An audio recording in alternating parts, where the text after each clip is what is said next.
Okay, hello gymnasts, token tumbler gymnasts. We are ready for balance beam skills part 2. So last week we did the first 7 listed on this sheet. And we did it with a chalk balance beam outside. Today we decided to put tape on the floor. So we're gonna do an inside one so you can see where you can do this anywhere. You can just put tape on the floor for your balance beam. Remember, all balance beams are 4 inches wide. So we made this about 4 inches wide. The length, that doesn't matter. That's up to you and the space that you have. But the width, that means from this side to that side, how wide it is 4 inches wide. Okay, so Brooke is going to be our demonstrator today. Hi, Brooke. And we're gonna start right where we left off, right here on the one-footed turn. So you want to walk to the middle of your beam. Good. And whichever foot you decide, either your right foot or your left foot, you're only going to turn on one foot. So which one? Go ahead, Brooke. Good. And it's only a half turn. So you go up on that toe and you turn halfway around. You use the top part of your body to turn you. Your shoulders and your arms will help turn you. But remember, try and keep your balance. Stay on the beam. Okay? So the next one is called a switch jump. So a switch jump, you set it up just like your straight jump where you have one foot in front, one foot in back. But this time all you do is jump and switch your feet. Very good. Try again. Brooke, one more time. So this is your switch jump. Perfect. Good. Okay. Now the next one is called a scale. This is one of our major balance skills on the balance beam. So it looks easy, but it's not that easy. It says 3 seconds and then on a toe. That means walk out to the beam, you pick one leg, you pick it up behind you and you balance. 1, 2, 3, and you go up on your toe and then back down. Good. Try and make sure that back foot lands right up back on the balance beam. 1, 2, 3, and up. Excellent. Okay, so where are we? Okay, the swing turn. We are going to talk about this one a bit so you get it right. Brooke is helpful because she has on mismatched socks. So this will help with our finding where your legs are supposed to be. So a swing turn is worth more points because it's only a one-footed turn. What you do is you pick, hold on, Brookie, let me explain it. Stand on the balance beam. Okay, so you pick your back foot. Your back foot is the one that's going to swing. You're going to swing it forward, and then you do a half turn on the foot that's on the beam. Good, and then you put your foot down. Good, that was nice and slow. Now let's do it in real speed. Back foot swing and turn. Very good, and we're going to do it one more time slow. So back foot is the one that swings forward and a half turn. Very good. There's our swing turn. Practice that one a lot. That one's hard to find your balance on. Let's see, now we have, our turn jump.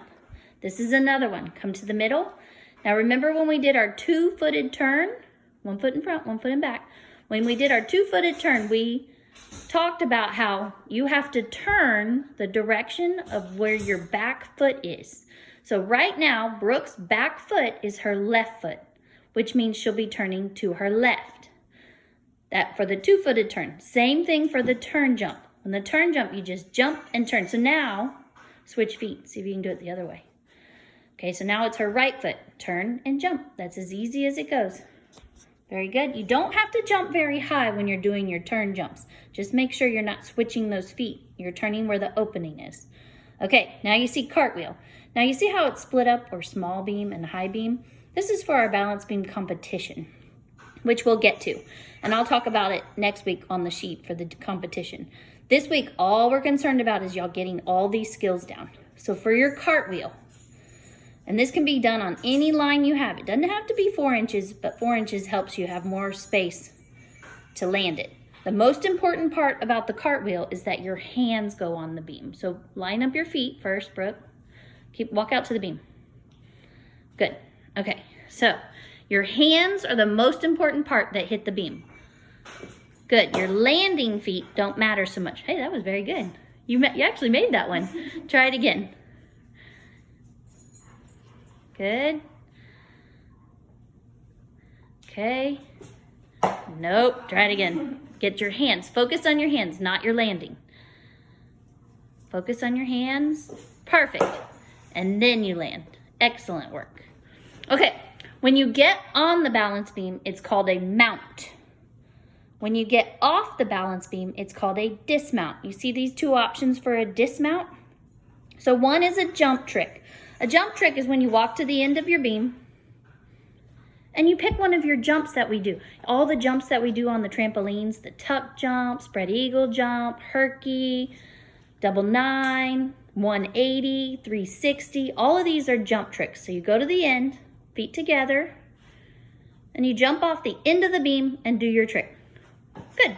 Brooke picked a 360. Very good. So that would be her jump trick dismount. You're going to do the round off? Okay, look. Our other option is a round off.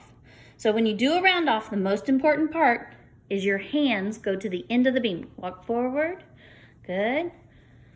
Hands hit the end, off the beam. Good. That was a cartwheel dismount, but that'll do. Cartwheel or round off is fine with me. As long as your hands hit the end of the beam so that when we get a chance to get back on the balance beams for real, your body is already prepared. There, that was a round off. Good. Your body's already prepared for it. So here is our balance beam skills. I'll put it in the comments again so you can see it. What I want you to do this week until next Wednesday is practice every single one of these skills over and over. All those from last week, you can go back and check out that video. And I'm going to title this one Balance Beam Skills Number 2 so that you know where this is the other half of the sheet. Okay? I hope everyone is doing all their work from school, all their fun after-school activities. I hope everyone's staying safe, washing their hands, and having a good time with their family. We can't wait to see everyone soon. Thank you for tuning in, and we will check back with you next week.